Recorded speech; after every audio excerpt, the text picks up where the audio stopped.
It is Wednesday. It is Ask Anything Parking with me, Andrea. Thank you for joining us. Now, before I go into the topic for today, I just wanted to give a shout out to all the content creators out here that go on a daily, weekly, monthly basis, and they create content to make us laugh, to inform us. And I just really commend you because this could be hard at times. You know, you have your regular life that you're living. You might have frustrations at work or your business, even in your home, right?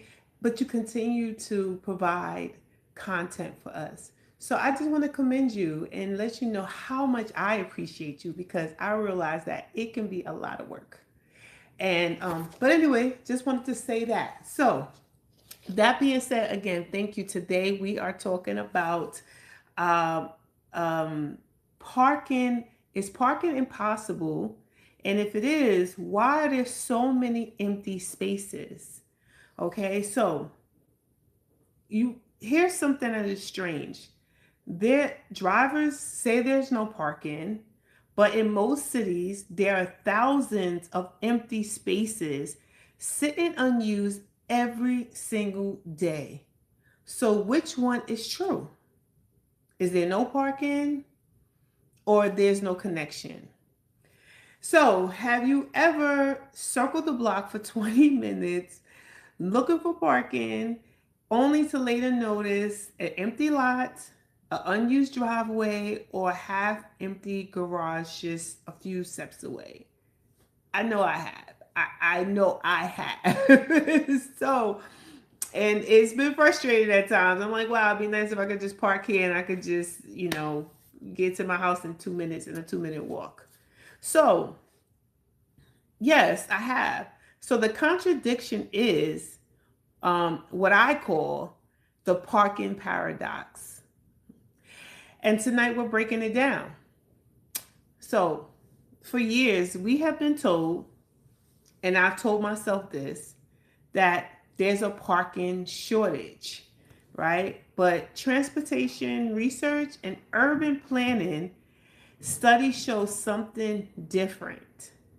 In many cities, the issue isn't total supply, it's visibility, it's fragmentation, it's connection. Because here's what's happening at the same time. Drivers are circling and parking spaces are sitting empty. That's not a shortage, that is a disconnect. So what's really going on? Parking demands have changed. We're no longer living in a strict 9 to 5 commuter world. I mean, right now people are able to work from home 2 or 3 times out of the week. Some people have to go back to work 5 days a week. I feel your pain. I get it. But some get to stay home and 2 or 3 days out of the week, and they don't have to drive into the city every day, right? So that's the shift. And then also demand for event parking, right? People are looking for parking when they go into an event. Different, places are popping up in different locations. So the demand for parking is increasing because there's events that's happening at those particular areas, in those particular areas. And weekend based, like I said, a lot of people are not coming into the city probably during the week, right? But they actually might be coming in during the weekend. And then there's this hyper local, which I was like, what is hyper local? And it's like, oh, hyper local is when there's like a concentration on parking in one particular area, which could be a block, it can be a venue, it can be a stadium, right? So, for example, it could be Barclays Center, right? Or people who's from Brooklyn, they know that, right? So, so that being said, that's when the demand shift, right? Spaces that are invisible digitally becomes invisible economically. So an empty parking space, whether it's in a garage, behind a storefront, or in a private driveway is perishable inventory. Perishable. Meaning that once that hour passes, that revenue opportunity is gone forever. Right? So value is leaking every single day on your space. So let's look at things from a driver's perspective, because I'm a driver, right? I don't have space, but I'm a driver, and it does feel chaotic. You assume garages are full, which, be full or expensive, right?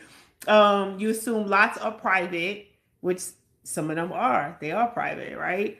And you assume driveways aren't available. And sometimes they're not available because, they're not open for other people to use but the homeowner, right?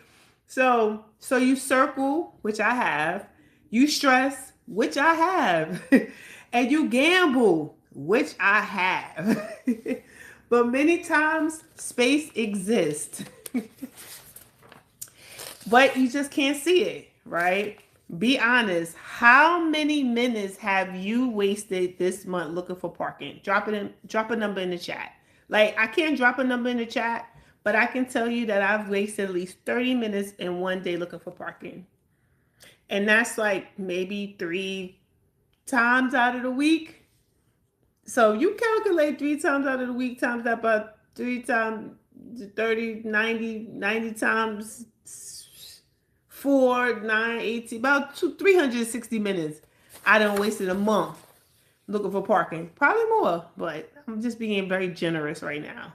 So now let's flip it to if you own a driveway, if you own a small business with a lot that's empty after 6 p.m., if you operate a garage with fluctuating occupancy, right? You might be sitting on underutilized space.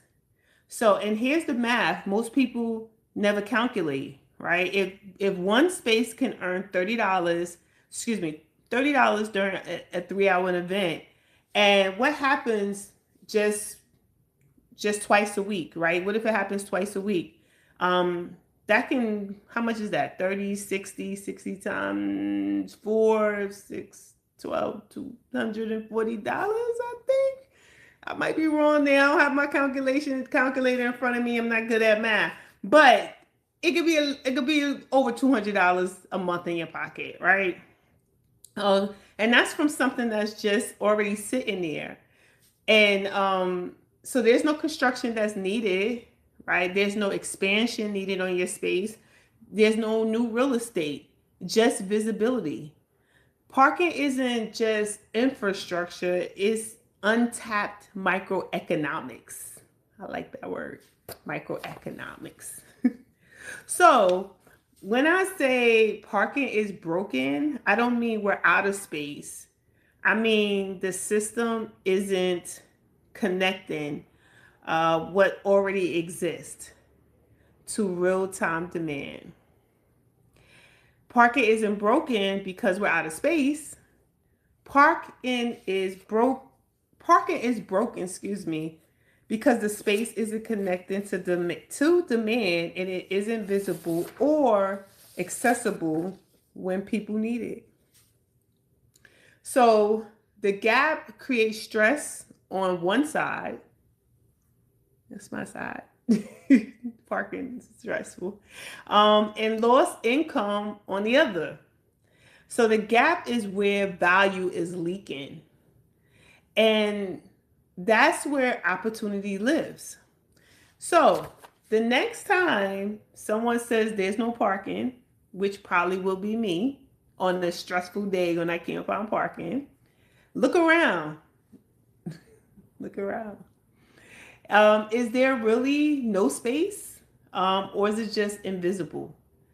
And if you have parking space that sits unused at certain times of the day, residential or commercial, you might be closer to opportunity than you think. So because connection changes everything, and listen, this conversation is just getting started. So that's what I wanted to talk about today on Ask Anything Parking. So listen, if you like what we talk about, listen, hit that like, that little thumbs up. That'll really help us out. And if you have anything that you would like us to talk about when it comes to Ask Anything Parking on Wednesdays, please put it in the comments. We're open to have conversations. And subscribe. Hit that little bell button, that little bell, and subscribe to us. And share, like share with anyone. If you know anyone who has any, who has a space, who has a garage, who has a storefront with parking space in the back or home, share this with them. Have them join us.